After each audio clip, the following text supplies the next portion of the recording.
가족은 건들지 말라. 이름만 들면 금방 알 수 있는 유명 가수가 한 말입니다. 탤런트 견미리 씨 여러분 다 아시죠? 그 견미리 씨의 남편, 현재 남편입니다. 주가 조작 혐의로 재판 중에 있었는데요. 바로 엊그제 대법원에서 유죄 판단이 내려졌습니다. 대법원의 판단에 그 견미리 씨의 사위가 되는 가수 이승기 씨까지 언급이 되고 있습니다. 영상 먼저 보시겠습니다. 근데 저 초등학교 친구 저 민승이라고 왜 그래 우리 집 자기 돈 내 투자 어이구 인간아.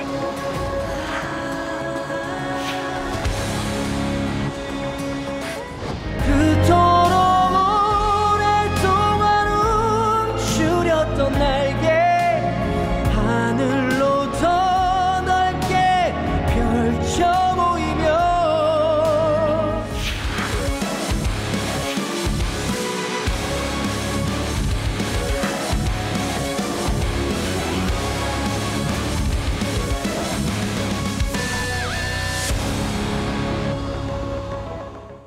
자, 지금부터는 백성문 변호사 함께하겠습니다. 네, 안녕하세요. 네, 그러니까 항소심에서는 무죄 됐는데 대법원에서 유죄 취지로 파기환송이 됐어요. 네, 맞습니다.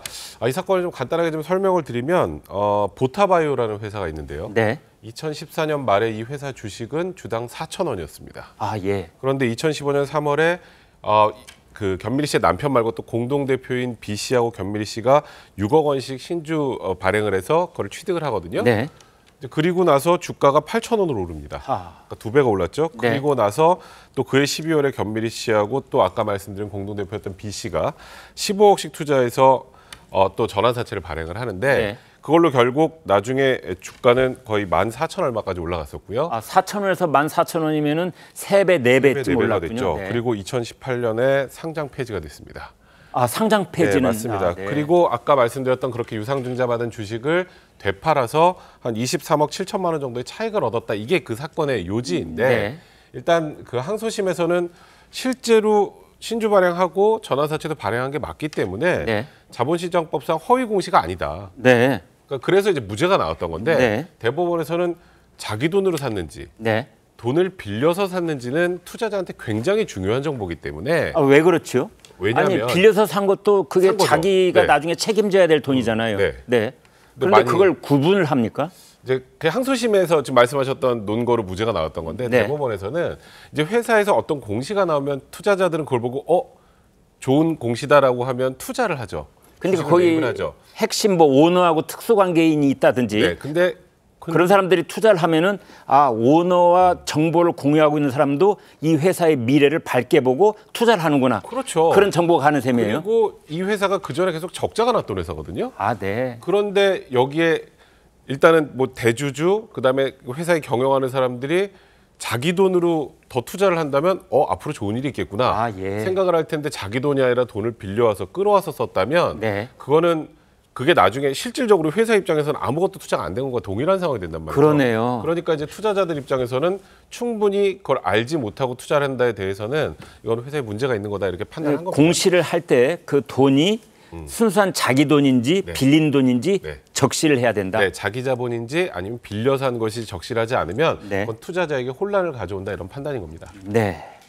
자, 장인주 변호사께요. 그런데 견미리 씨는 이제 여기에 재판에 유죄 판단이 안 돼 있는 상황인데 뭐 연루돼 있다는 정황이 있어요.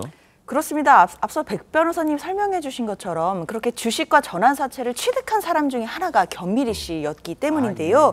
그러니까 취득자금 조성 경위가 허위로 공시됐다라는 것이고 빌려가지고 그러니까 자기 돈이 아닌데 빌려가지고 이제 취득했던 부분들을 마치 자기 돈으로 주식을 취득한 것처럼 허위 공시를 했고 네. 그로 인해서 책임 경영을 하는 것처럼 허위로 외관을 형성했다라는 정황이 지금 판결문에 드러난 것인데요. 그렇기 때문에 이게 파기환송돼서 다시 항소심에서 판결이 되게 돼 있습니다. 그 과정에서 과연 견미리 씨의 관여 정도를 어느 정도로 다시 적시하게 될지까지도 끝까지 봐야겠습니다. 그렇군요.